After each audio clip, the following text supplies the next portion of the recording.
मंडळी, आपल्या शेतकरी बांधवाची सगळ्यात मोठी चिंता काय असते तर आपला शेतीमाल तयार झाल्यावर तो योग्य दरात विकला जावा.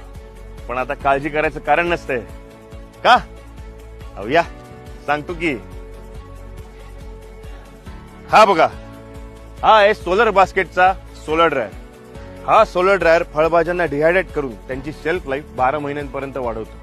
आणि सगळ्यात महत्वाचं म्हणजे काय तर या सोलर ड्रायरमुळे आता फळभाज्या वाया जाणार नाही आणि शहरातून जी फळभाज्यांची मागणी येते ती वेळेत पूर्ण होईल. या इको फ्रेंडली प्रोडक्टला अपग्रेड करण्यासाठी भारत सरकारने सुद्धा पुढाकार घेतला. म्हणजेच काय तर भारत सरकारचं डीएसटी डिपार्टमेंट या प्रोडक्टला सपोर्ट करते. त्यामुळे काय होणार आहे, तुमच्या मायासारखे जे साधे शेतकरी आहेत ते सुद्धा या प्रोडक्टला अगदी सहजतेने वापरू शकतील. आणि सगळ्यात महत्वाचं काय होईल तर आपल्या शेतमालाचा भाव आपल्या हातात राहील.